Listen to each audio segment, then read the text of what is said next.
بسم الله الرحمن الرحيم اقرأ باسم ربك الذي خلق خلق الإنسان من علق اقرأ وربك الأكرم الذي علم بالقلم علم الإنسان ما لم يعلم صدق الله العظيم۔ معزز سامعین کرام، یہ سورہ علق کی ابتدائی 5 آیتیں تلاوت کی گئی ہیں۔ سورہ علق یہ مکی صورتوں میں سے ہے اور اس صورت میں 19 آیات اور 1 رکوع ہے۔ سورہ علق کی جو ابتدائی آیات ہیں، مفسرین کرام نے لکھا ہے کہ یہ قرآن کریم کے نزول کے اعتبار سے سب سے پہلے نازل ہونے والی آیات ہیں۔ سورہ علق کی جو ابتدائی 5 آیات ہیں، یہ سب سے پہلے نازل ہوئی ہیں۔ حضور اکرم صلی اللہ علیہ وسلم حضرت عائشہ رضی اللہ عنہا فرماتی ہیں، بخاری کی روایت ہے کہ آپ صلی اللہ علیہ وسلم مسلسل خواب دیکھتے تھے، اور آپ صلی اللہ علیہ وسلم کے خواب جو ہے وہ سچے ہوتے تھے۔ حضور اکرم صلی اللہ علیہ وسلم جب مسلسل خواب دیکھنے لگے تو آپ صلی اللہ علیہ وسلم تنہائی اختیار کرنے لگے، مجمع سے، مجلسوں سے اور لوگوں کے ہجوم سے دور رہنے لگے، اور اکثر و بیشتر آپ صلی اللہ علیہ وسلم غار حرا میں تشریف لے جاتے۔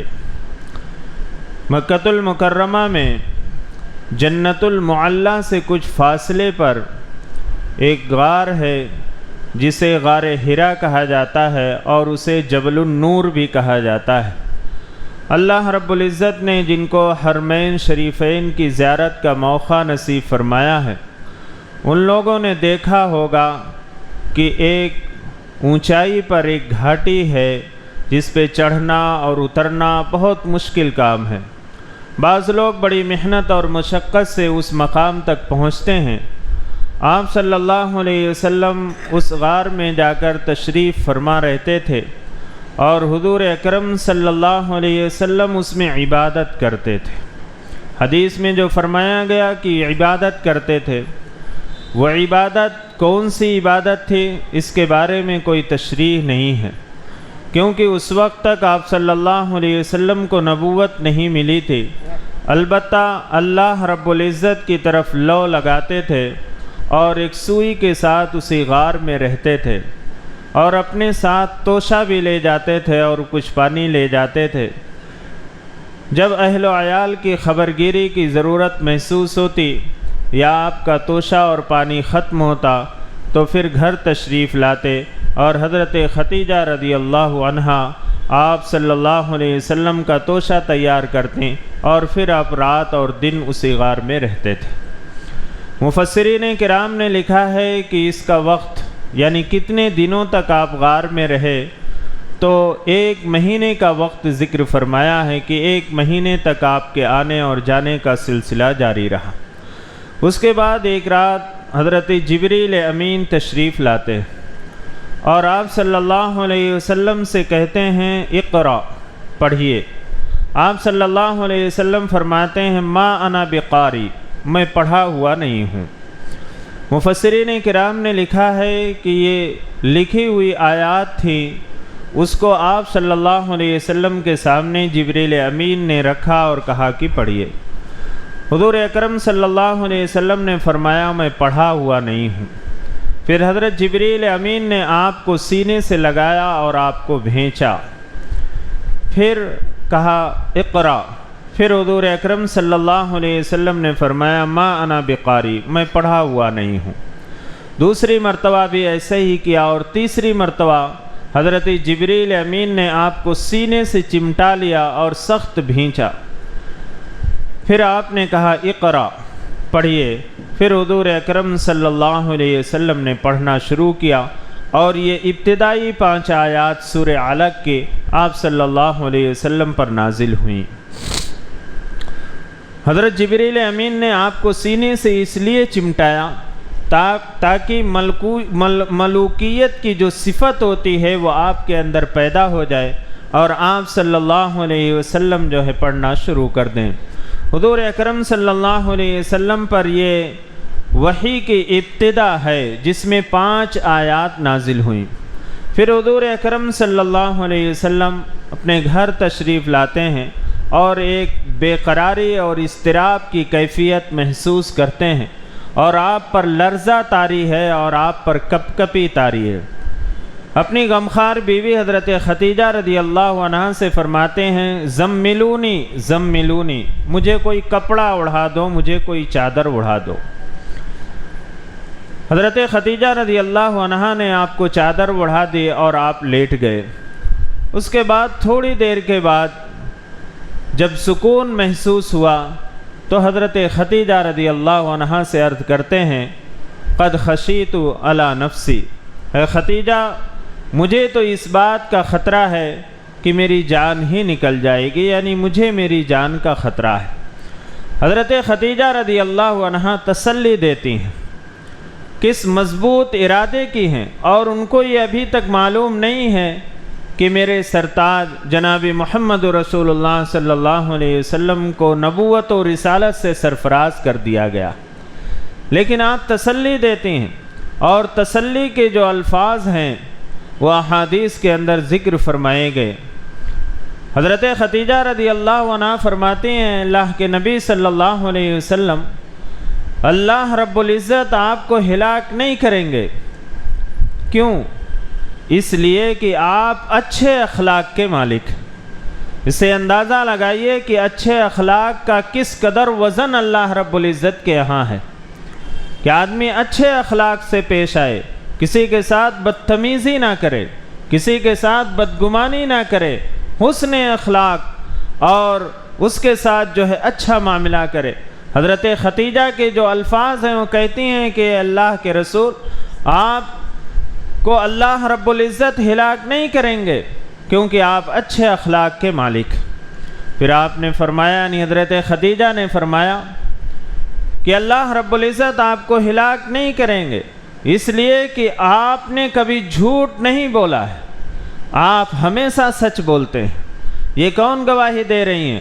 حضرت خدیجہ، جن کے سفر زوجیت کا زمانہ تقریباً 15 سال گزر چکا ہے، کیونکہ حضور اکرم صلی اللہ علیہ وسلم سے جب حضرت خدیجہ نے نکاح کیا ہے اس وقت حضور اکرم صلی اللہ علیہ وسلم کی عمر شریف 25 سال تھی، اور یہ جب نبوت ملی ہے تو 40 سال مکمل ہو گئے، گویا آپ کے ساتھ رہتے ہوئے 15 سال کا زمانہ گزر چکا، اور رات اور دن جلوت میں اور خلوت میں رہنے والی بیوی اس بات کی گواہی دیتی ہے کہ آپ سچ بولتے ہیں، آپ نے کبھی جھوٹ نہیں بولا۔ بعض لوگ دور سے بہت اچھے نظر آتے ہیں، بہت اچھے، اور ہم یہ سمجھتے ہیں کہ یہ بہت بڑے بڑے نیک آدمی ہیں، لیکن جب ان کے ساتھ کوئی معاملہ ہوتا ہے، قریب سے جب دیکھا جاتا ہے، تب پھر ہمارے سمجھ میں آتا ہے کہ ہم نے جس کو ہیرو بنا رکھا تھا وہ تو زیرو نکلا۔ لیکن گواہی دینے والی حضرت خدیجہ ہیں جو ہر وقت آپ کے ساتھ رہتی ہیں۔ یہ حضور اکرم صلی اللہ علیہ وسلم کے اخلاق اور آپ صلی اللہ علیہ وسلم کی سچائی، اور حضرت خدیجہ سے نکاح ہونے سے پہلے حضور اکرم صلی اللہ علیہ وسلم حضرت خدیجہ کی تجارت میں شریک تھے، یعنی آپ کا تعاون کرتے تھے اور آپ کے مال کو بیچتے تھے۔ اس وقت حضرت خدیجہ نے آپ کے اخلاق کو، آپ کے سچائی اور امانت داری کو، دیانت داری کو دیکھ کر حضرت خدیجہ نے خود نکاح کا پیغام دیا تھا۔ تو حضرت خدیجہ فرماتی ہیں اللہ آپ کو ہلاک نہیں کرے گا اس لیے کہ آپ سچ بولتے ہیں، اور فرمایا کہ اللہ رب العزت آپ کو ہلاک نہیں کرے گا اس لیے کہ آپ کمزوروں کے بوجھ کو اٹھاتے ہیں، آپ کمزوروں کی مدد کرتے ہیں اور آپ کمزوروں کا سہارا بنتے ہیں۔ یہ حضور اکرم صلی اللہ علیہ وسلم کی عادت شریفہ تھی۔ اور پھر فرمایا کہ اللہ رب العزت آپ کو ہلاک نہیں کریں گے اس لیے کہ آپ غریبوں کی مدد کرتے ہیں اور بے سہارا بے روزگار لوگوں کو کسب عطا فرماتے ہیں، یعنی ان کو ملازمت اور ان کو مزدوری اور ان کو کام کرنے کے لیے بتلاتے ہیں۔ یہ حضور اکرم صلی اللہ علیہ وسلم کی صفات کا ذکر فرمایا گیا۔ اس حدیث پاک میں اور اس واقعے میں غور کرنے کی جو چیز ہے، مفسرین کرام نے لکھا ہے کہ حضرت خدیجہ رضی اللہ عنہا نے آپ کی عبادت کا تذکرہ نہیں فرمایا کہ آپ روزے رکھتے ہیں یا آپ نماز پڑھتے ہیں یا آپ زکوٰۃ دیتے ہیں یا آپ جو ہے دوسری عبادات کرتے ہیں۔ حضرت خدیجہ نے جو ذکر فرمایا وہ آپ کے اخلاق اور آپ کے معاملات کو۔ اس حدیث سے ہمیں یہ سبق ملتا ہے اس واقعے سے کہ ہم صرف نماز پڑھ لینے کو کافی نہ سمجھیں کہ ہم تو نماز پڑھتے ہیں، روزہ رکھ لیتے ہیں اور جو ہے زکوٰۃ ادا کر دیتے، بلکہ اس سے زیادہ ضرورت اس بات کی ہے کہ ہم اپنے معاملات کو درست کریں، ہم اپنے اخلاق کو درست کریں، ہم بھی اس کو دین اور عبادت سمجھیں کہ بے سہارا لوگوں کی مدد کرنا یہ بہت بڑا دین کا کام ہے۔ لیکن آج آدمی یہ سوچتا ہے کہ میں 5 وقت کی نماز پڑھ لوں اور روزے رکھ لوں اور زکوٰۃ ادا کر دوں، یہ بس کافی ہے اور یہی اصل دین ہے۔ تو حضرت خدیجہ رضی اللہ عنہا نے حضور اکرم صلی اللہ علیہ وسلم کی یہ صفت بیان فرما کر یہ ارشاد فرمایا کہ اللہ رب العزت آپ کو ہلاک نہیں کریں گے کیونکہ آپ فلاں فلاں کام کرتے ہیں۔ میں نے اس لیے ذکر کیا کہ اللہ رب العزت یہ صفت ہمارے اندر بھی پیدا فرمائے اور ہمارے اندر بھی مخلوق کی خدمت کا جذبہ پیدا فرمائے۔ تو حضرت خدیجہ رضی اللہ عنہا نے آپ صلی اللہ علیہ وسلم کے بارے میں یہ فرمایا۔ اللہ رب العزت نے یہ 5 آیات نازل فرمائی، یہ وحی کی ابتدا ہے، اور جب حضور اکرم صلی اللہ علیہ وسلم پر وحی نازل ہوتی تھی تو بسا اوقات اگر آپ سواری پر سوار ہیں تو اس وحی کے بوجھ سے وہ سواری جھک جاتے تھے۔ کبھی ایسا ہوا ہے کہ حضور اکرم صلی اللہ علیہ وسلم کسی صحابی کے ران پر آپ سر رکھ کر آرام فرما رہے اور آپ پر وحی نازل ہو رہی ہے، تو وہ صحابی فرماتے ہیں کہ مجھے ایسا لگ رہا تھا کہ آپ کے سر کے بوجھ سے میری ران کی ہڈی ٹوٹ جائے گی۔ اور سخت سردی کے موسم میں جب حضور اکرم صلی اللہ علیہ وسلم پر وحی نازل ہوتی تھی تو حضور اکرم صلی اللہ علیہ وسلم کی جبین مبارک سے پسینہ ٹپکنے لگتا تھا، کیونکہ یہ قرآن کا نزول اللہ تعالیٰ نے خود قرآن کے اندر فرمایا کہ جب ہم نے اس قرآن کو پہاڑ پر نازل کرنے کا ارادہ فرمایا تو پہاڑ نے کہا کہ اگر یہ مجھ پر نازل کیا گیا تو میں اس کے بوجھ سے چورا چورا ہو جاؤں گا، لیکن حضور اکرم صلی اللہ علیہ وسلم پر یہ قرآن نازل کیا گیا۔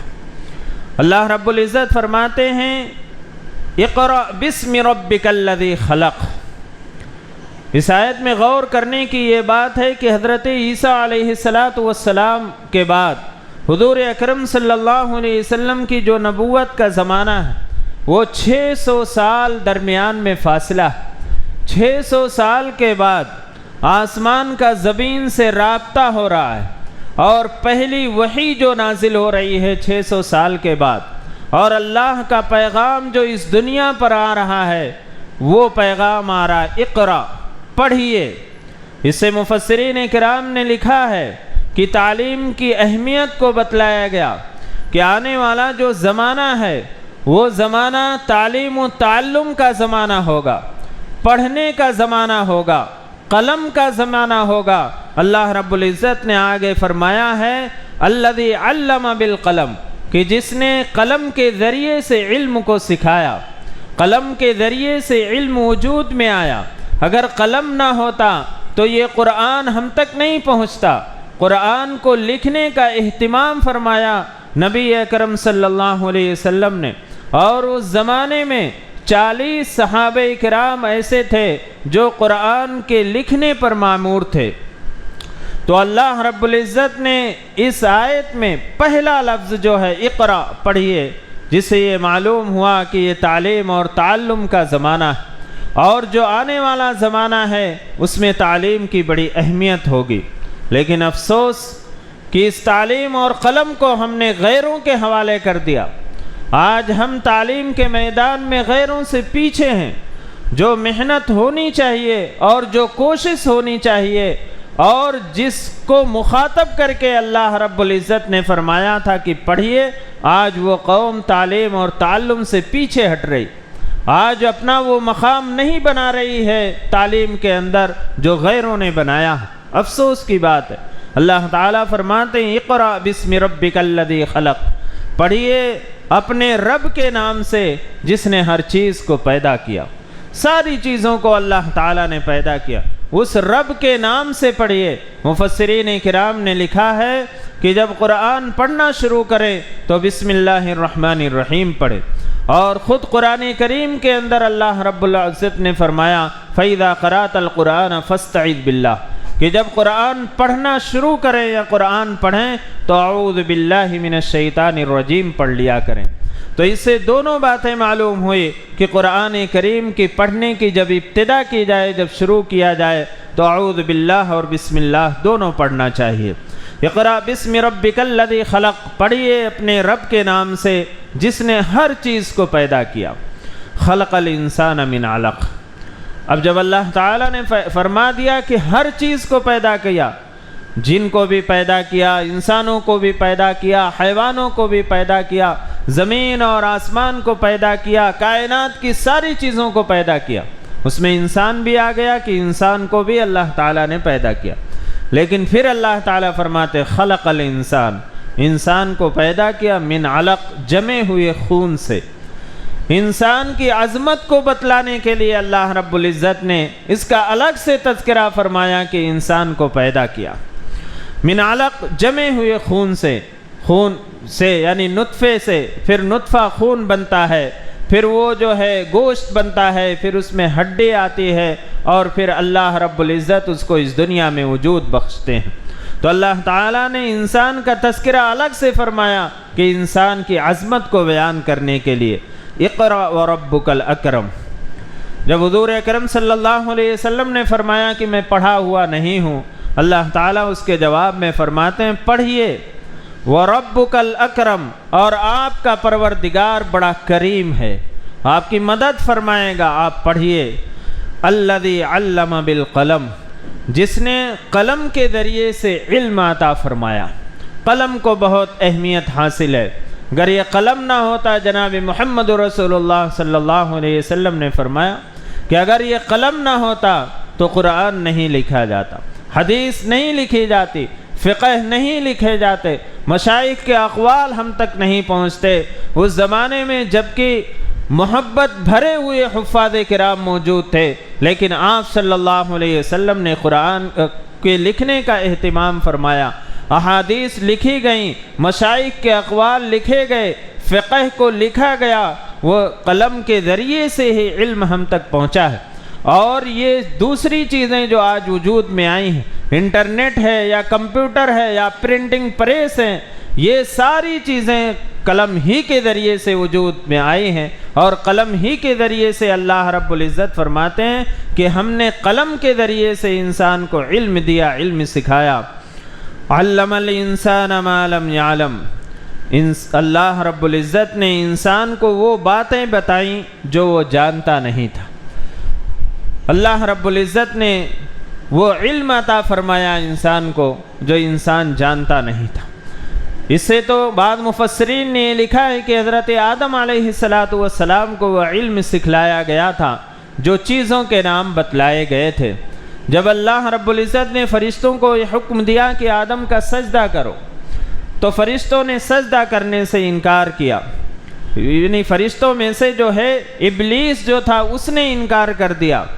حضرت آدم علیہ السلام کی فضیلت کو بیان کرنے کے لیے اللہ رب العزت نے ان کو کچھ چیزوں کا علم سکھایا تھا۔ پھر فرشتوں کے سامنے وہ چیزیں پیش کی گئیں کہ تم ان کے نام بتلاؤ، تو فرشتے اس کے نام بتلانے سے عاجز اور قاصر رہ گئے۔ حضرت آدم علیہ السلام نے ان چیزوں کے نام بتلا دیے جس سے حضرت آدم علیہ السلام کی فضیلت کو ثابت کیا گیا، اور پھر فرشتوں نے حضرت آدم علیہ نبینا علیہ الصلاۃ والسلام کا سجدہ کیا۔ بعض مفسرین یہ فرماتے ہیں کہ اسے اللہ رب العزت نے یہ فرمایا کہ انسان کو ہم نے وہ باتیں سکھلائیں جو وہ جانتا نہیں تھا، یعنی جیسے جیسے اس دنیا کے اندر نئی نئی ایجادات ہوتی جائیں گے وہ انسانوں کو پہلے نہیں معلوم تھی۔ آج سے 100 سال پہلے لوگوں کو آج کے جو حالات ہیں اور جو چیزیں وجود میں آ گئی ہیں یہ انسانوں کو نہیں معلوم تھی۔ 100 سال پہلے جو گزر چکے، 50 سال پہلے جو گزر چکے، ان کو آج نئی نئی ایجادات ان کا علم اس کا نہیں تھا۔ اللہ رب العزت نے فرمایا کہ ہم نے انسان کو وہ سکھلایا، وہ بتلایا جو وہ نہیں جانتا تھا۔ قیامت تک جیسے جیسے ترقیات ہوتی رہیں گے، اصل سکھلانے والے اللہ رب العزت ہیں، اس لیے کہ انسانوں کے ذہن بنانے والے اور انسانوں کو یہ قوت اور صلاحیت دینے والے اللہ رب العزت کی ذات ہے۔ تو اللہ تعالیٰ نے فرمایا کہ ہم نے انسان کو وہ سکھلایا، وہ بتلایا جو وہ جانتا نہیں تھا۔ کلا ان الانسان لیطغی ان رآہ استغنی۔ اللہ تعالیٰ فرماتے ہیں کہ اس تخلیق کا اور اس علم کو سکھانے کا اور اس قرآن کے نزول کا حاصل تو یہ ہونا چاہیے تھا، خلاصہ تو یہ ہونا چاہیے تھا کہ انسان اللہ کے سامنے جھک جاتا، اللہ کی عبادت کرتا، کسی بھی حال میں اللہ کی نافرمانی نہیں کرتا، کیونکہ اللہ نے یہ انعام و اکرام سے اسے نوازا ہے، اس کی تخلیق کی ہے اور پھر اسے قرآن جیسا کلام عطا فرمایا اور اسے محمد رسول اللہ صلی اللہ علیہ وسلم جیسا شفیق نبی عطا فرمایا۔ اس کا تقاضا یہ تھا، اس کا حاصل یہ تھا کہ اللہ کی اطاعت و فرما برداری کرتا، لیکن اللہ تعالیٰ فرماتے ہیں کلا ان الانسان لیطغی، یقیناً سچ مچ انسان بڑی سرکشی کرتا ہے۔ ان رآہ استغنی، اور وہ سرکشی اس لیے کرتا ہے کہ وہ اپنے آپ کو بے نیاز سمجھتا ہے۔ انسان جب تک دوسروں کا محتاج رہتا ہے اس وقت تک تو وہ سرکشی نہیں کرتا، وہ فرما برداری کرتا ہے، اور جب انسان دوسروں کا محتاج نہیں رہتا ہے تو پھر وہ نافرمانی کرنے پر آ جاتا ہے۔ اللہ رب العزت یہ فرماتے ہیں کہ انسان سرکشی کرتا ہے۔ عموماً جس کے پاس اللہ رب العزت نے دنیا کی نعمتوں کے خزانے کھول دیے ہیں وہ لوگ اکثر و بیشتر اللہ کی سرکشی اور نافرمانی پر اتر آتے ہیں، لیکن جب بندہ محتاج رہتا ہے، ضرورت مند رہتا ہے تو وہ سرکشی اور نافرمانی نہیں کرتا۔ اللہ رب العزت فرماتے ہیں کہ انسان سرکشی کرتا ہے اس لیے کہ وہ اپنے آپ کو بے نیاز سمجھتا ہے، حالانکہ بے نیاز نہیں ہے۔ اگر دیکھا جائے تو وہ ایک لقمہ کھانے کے لیے ہزاروں لوگوں کا محتاج ہے، کہ ایک لقمہ اس تک کیسے پہنچا ہے، کتنے لوگوں نے کام کیا ہے، اور اللہ رب العزت نے کس کے دل میں ڈالے کہ وہ کاشت کرے، وہ کھیتی کرے، وہ اناج کو اگائے، اور دوسری چیزیں جو ہے اللہ رب العزت ہی نے اس کے دل میں ڈالی ہے، جس نے اسے اس فن کو اختیار کیا۔ اور یہ کھانا پھر ایک لقمہ اس کو اندر لے جانا، حلق تک پہنچانا اور حلق سے پیٹ میں جانا، یہ ساری چیزوں کا محتاج انسان ہے اگر غور کرے تو۔ لیکن انسان یہ سمجھتا ہے کہ میں بے نیاز ہوں، اگر اس کو کھانے مل رہا ہے تو یہ سمجھتا ہے کہ میں بے نیاز ہوں۔ کتنے لوگ ہیں کیسی بیماریوں میں مبتلا ہو گئے، مہینوں زندہ رہے، سالوں زندہ رہے، لیکن جس راستے سے اور جس ہاتھ سے اور جس حلق کے ذریعے سے غذا پہنچتے تھے وہ حلق بند ہو گئی، وہ ہاتھ اٹھنا بند ہو گیا، اور اس حلق کے ذریعے سے نگلنا اس کے لیے مشکل ہو گیا، اس کو نلی لگائی جاتی ہے اور پتلی اور باریک چیزیں جو اس کے پیٹ کے اندر پہنچائی جاتی۔ انسان کبھی یہ مت سوچے ہاں وہ بندوں سے تو بے نیاز ہو سکتا، کوئی انسان بندوں کا محتاج یہ سمجھے کہ میں بندوں کا محتاج نہیں ہوں، لیکن وہ اللہ رب العزت کا تو محتاج ہے۔ یہاں تک کہ جو لقمہ کھاتا ہے وہ لقمہ کھانے کے بعد، ہضم ہونے کے بعد، گندگی بننے کے بعد اس کی نکالنے کی بھی صلاحیت اس کے اندر نہیں۔ پیشاب جو بنتا ہے اس پیشاب کے قطرے کو خارج کرنے کا محتاج ہے وہ، اگر اللہ رب العزت کا حکم ہو جاتا ہے، پیشاب اور پیخانہ بند ہو جاتا ہے، اس کو جاری کرنے کے لیے لوگ لاکھوں روپے خرچ کر دیتے ہیں۔ یہ اللہ رب العزت ہی نے تو عطا فرمایا ہے، اس کا یہ محتاج ہے، لیکن انسان سوچتا نہیں۔ جب تک اس کو صحت رہتی ہے اور اس کے پاس روپیہ پیسہ مال و دولت رہتا ہے تو وہ سمجھتا ہے میں کسی کا محتاج نہیں۔ اللہ تعالیٰ فرماتے ہیں الراہ استغنا، انسان اس لیے سرکشی کرتا ہے کہ وہ اپنے آپ کو بے نیاز سمجھتا ہے۔ کوئی انسان بے نیاز نہیں، ایک دوسرے کا محتاج ہے انسان، اور اگر ایک دوسرے کا نہیں تو اللہ رب العزت کا محتاج ہے۔ ان الی ربک الرجعی، اللہ تعالیٰ فرماتے ہیں یقیناً اسے آپ کے رب کی طرف لوٹ کر جانا ہے۔ انسان اپنے آپ کو بے نیاز نہ سمجھے، اللہ کی طرف اسے لوٹ کر جانا ہے۔ یہ زندگی ہمیشہ رہنے والی نہیں، یہ ختم ہوگی، اور پھر ختم ہونے کے بعد اللہ رب العزت کے سامنے پیش ہونا۔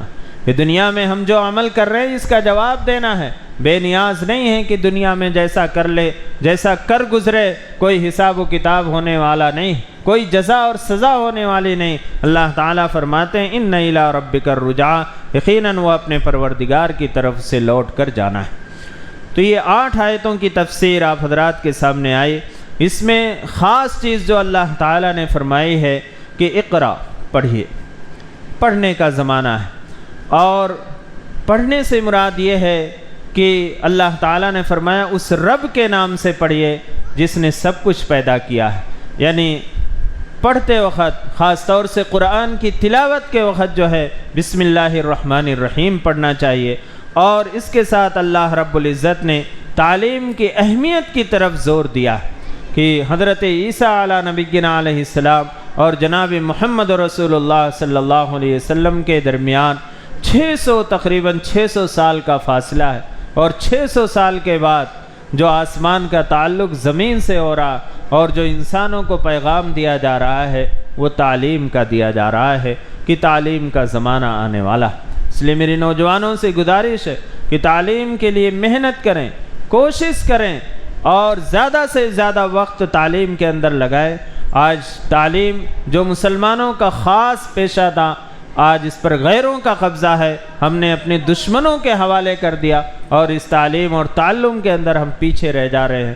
اللہ رب العزت سے دعا ہے کہ اللہ رب العزت ہم سب کو عمل کی توفیق عطا فرمائے، خصوصاً ہمارے نوجوانوں کے اندر تعلیم کا جذبہ پیدا فرمائے۔ آمین وآخر دعوانا ان الحمدللہ رب العالمین۔ الحمدللہ رب العالمین والعاقبۃ للمتقین، والصلاة والسلام علی سید الانبیاء والمرسلین محمد وعلی آلہ واصحابہ اجمعین۔ ربنا آتنا فی الدنیا حسنۃ وفی الآخرۃ حسنۃ وقنا عذاب النار وقنا عذاب القبر وقنا عذاب الحشر وقنا من فتنة المسیح الدجال وقنا من فتنة المحیا والممات یا حی یا قیوم یا ودود یا ذو العرش المجید یا فعال لما یرید۔ یا رحم الراحمین ہماری خطاؤں کو معاف فرما دیجیے۔ یا رحم الراحمین ہم گنہگار، خطاوار، قصوروار بندے ہیں۔ یا رحم الراحمین آپ بڑی بڑی خطاؤں کو معاف فرمانے والے ہیں۔ یا رحم الراحمین ہم سب کی خطاؤں کو، لغزشوں کو درگزر فرما دیجیے۔ یا رحم الراحمین جو بیمار ہیں انہیں شفائے کاملہ عاجلہ دائمہ مستمرہ عطا فرمائیے۔ جو پریشان حال ہیں ان کی پریشانیوں کو دور فرما دیجیے۔ جو ضرورت مند ہیں ان کی جائز ضرورتوں کی تکمیل فرما دیجیے۔ یا رحم الراحمین امت مسلمہ پہ رحم کا، کرم کا، عافیت کا، سلامتی کا، درگزر کا معاملہ فرمائیے۔ مسلمان جہاں کہیں بھی پریشان حال ہیں ان کی پریشانیوں کو دور فرما دیجیے۔ یا رحم الراحمین ہم سب کو صحت و تندرستی عطا فرمائیے۔ تمام شرور و فتن سے ہم سب کی حفاظت فرما لیجیے۔ نفس شیطان کے مکر و فریب سے ہم سب کی حفاظت فرما لیجیے۔ لوگوں کی بدخواہی سے، بدنگاہی سے، برا چاہنے سے ہم سب کی حفاظت فرما لیجیے۔ یا رحم الراحمین ہم میں سے جن کے والدین یا ان میں سے کوئی ایک باحیات ہیں، یا رحم الراحمین ان کی عمروں میں برکت عطا فرمائیے، انہیں صحت و تندرستی عطا فرمائیے، اور ان کے سایہ عاطفت کو ہمارے سروں پر تا دیر قائم اور دائم رکھیے۔ اور ہم میں سے جن کے والدین یا ان میں سے کوئی ایک اس دنیا سے رخصت ہو گئے، یا رحم الراحمین ان کی مغفرت فرما دیجیے۔ انہیں کروٹ کروٹ جنت نصیب فرمائیے، جنت الفردوس میں اعلیٰ مقام عطا فرمائیے۔ یا ارحم الراحمین، حضور اکرم صلی اللہ علیہ وسلم نے جن جن خیر کا سوال کیا ہم سب کو اس میں حصہ عطا فرمائیے، اور جن جن شر سے پناہ مانگی ہم سب کی اس سے حفاظت فرما لیجیے۔ یا ارحم الراحمین، حضور اکرم صلی اللہ علیہ وسلم کے صدقے طفیل ہماری دعاؤں کو قبول و منظور فرما لیجیے۔ ربنا تقبل منا انک انت السمیع العلیم وتب علینا انک انت التواب الرحیم برحمتک یا ارحم الراحمین۔